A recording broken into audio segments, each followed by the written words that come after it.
This is Ian Cameron for Sportsbook Review, and I'm ready to take a look at your MLB overnight lines for the games on Monday, July 4th, Independence Day edition of our MLB overnight lines video. Happy Independence Day, happy 4th of July to all my American friends and bettors and just everybody south of the border. Have a great holiday. Hope you get some fireworks in at night, some hot dogs, a little barbecue, whatever your tradition is.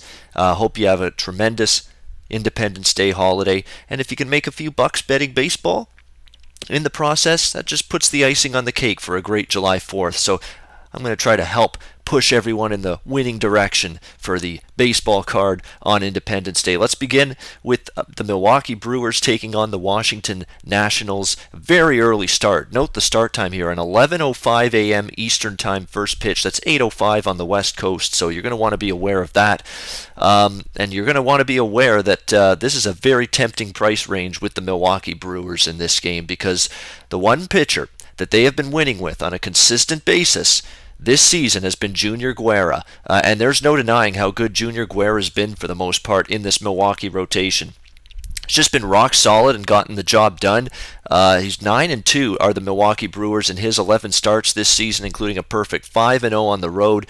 Over his last two starts against Oakland and the Dodgers, he's allowed just 2 runs in his last 15 innings over those 2 starts. And I think he's just on a roll right now, facing a Washington Nationals team for the first time, so that's usually an advantage for the starter. I think he can have a good outing here. You know, Max Scherzer is going to be on the mound for the Nationals, and as always, with Scherzer on the mound, that's the reason why you see Washington as such a big favorite here in this north of minus 200 price range. But again, is Scherzer pitching well enough and consistent enough to warrant this price tag when he's on the mound? I'm not so sure. Yeah, he's coming off a fantastic outing against the New York Mets. He shut them out over 7.1 innings, but before that, he faced this same Milwaukee Brewers team and really struggled. 5 runs allowed for him against the Brewers in 6 innings. Nationals end up losing that game by a score of 5-3. I think this is just too much price, period, with Max Scherzer and the Washington Nationals. I know it's a Nationals team that's a very good team, played very good baseball over the weekend against Cincinnati, but again, Cincinnati's a terrible team.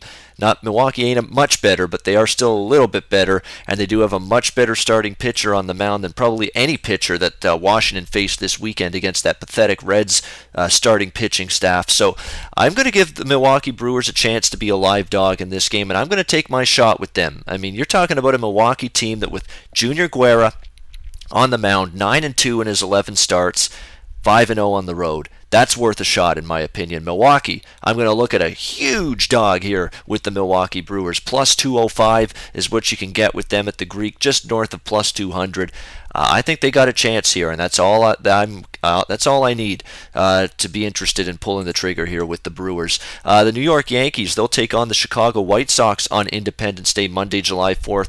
And CC Sabathia, who's enjoying a very fine season, I give him credit for pitching as well as he has at his age with the injuries he's had in the past, but there's no doubt he's limping his way into this upcoming All-Star break. The innings are piling up, and we've seen a major dip in his performance over the last 2 starts. He's been a lot more hittable. You just have to worry if the wear and tear of a long baseball season with a guy at his age starting to creep up to him a little bit, because his last 2 starts against Texas and Colorado have not been very good. He's allowed 12 runs on 15 hits in his last 11.1 innings of work.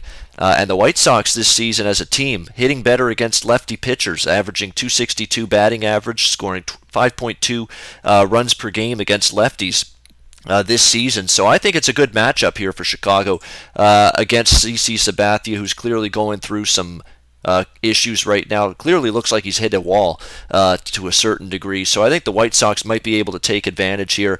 On the flip side, it's James Shields on the mound for the White Sox, and let's give James Shields the old sarcastic clap. Yeah, he finally had a decent outing last time against the Minnesota Twins. Only allowed 1 run in 6.2 innings, but the concern there for me was he still allowed 8 hits. 8 hits in 6.2 innings isn't very good. You're giving up more than a hit per inning. That's too much. He got his way out of trouble many times against the Twins in that start, but he's still giving up hard contact, a lot of line drives, a lot of solid contact being made by opposing hitters against James Shields stuff. Even though he only gave up the 1 run last time out, that remains an issue and a red flag for me with James Shields. He got away with it last time because he minimized the damage, only allowed a run, but you can't give up that kind of hard contact, start in, start out, and be able to survive it long term. So I'm not sure Shields has worked his way out of his recent problems, and he hasn't been able to pitch deep as well, and that's a problem too because the White Sox bullpen has been a lot more spotty than they were early in the season when they were really pitching well out of the pen. That hasn't been the case lately for the Chicago White Sox team. So total sitting at 9.5 in this game with a little bit of plus money, plus 100 or even money. I'll look to bet this game over the total. Look for runs in bunches. A day game in Chicago. The ball should be carrying. Don't forget they played the Blue Jays in a day game last weekend. Did this White Sox team, and it was a day where the ball was just absolutely flying out of the park. You might see something similar here in this game. So I'll look to the over 9.5 between the Yankees and White Sox on Monday, July 4th. And a couple other games briefly. Colorado, San Francisco. Lean to Colorado as a dog there. Tyler Anderson, I do think, has some promise. But the one concern I have in that game is that Giants have been mashing lefty pitching quite a bit this season, and I don't trust Jake Peavy on the other hand. So while I lean to Colorado, maybe that game also can get up and over the total of 8 in that game. Jake Peavy really had a rough go last time out against Oakland. Didn't last long, got hit hard.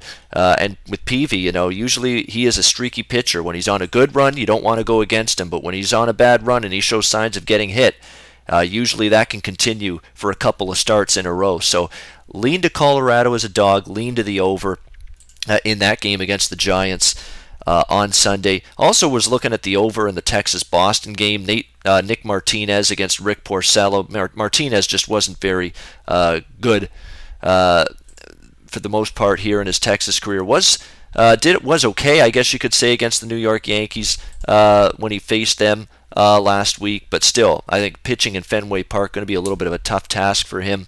Rick Porcello, on the other hand, he's been okay at times, but again, he's been a little bit erratic. He's had some good starts, he's had some bad ones, so it's tough to call there. But again, the total of 10.5, it's tough now to bet these overs at Fenway. The odds makers have adjusted. Obviously, they've adjusted too to the fact that the weather's warm now, hot, high 80s, low 90s temperatures day in, day out. So you're just not getting any bargains this stage of the season with the overs at Fenway Park. And let's keep in mind, we're into July baseball now. The time to just crush the baseball board and just bet a ton of games here and there is gone. The value is gone. You got to pick your spots. You got to be a lot more selective right now, or else you're going to just totally destroy your bankroll and burn it out over the second half of the baseball season. So I'm trying to be a lot more selective. If I don't get the numbers I want from a side perspective or a totals perspective, I'm more than content just saying pass, leave it alone, and let's move on to the next day and the next game. I mean, at this stage of the season, you have to be a little bit careful because you're just not getting the value in the betting markets that you did back in April and May when the season first started. All right, that will wrap things up for me for my look at MLB overnight lines for the games on Independence Day, Monday, July the 4th. I'm Sports Handicapper Ian Cameron for Sportsbook Review. Enjoy the holiday Monday, and until next time, enjoy the games and good luck. Always on the go? Bet365 has one of the top mobile platforms in today's market. Sign up today and don't let your busy life keep you out of the game.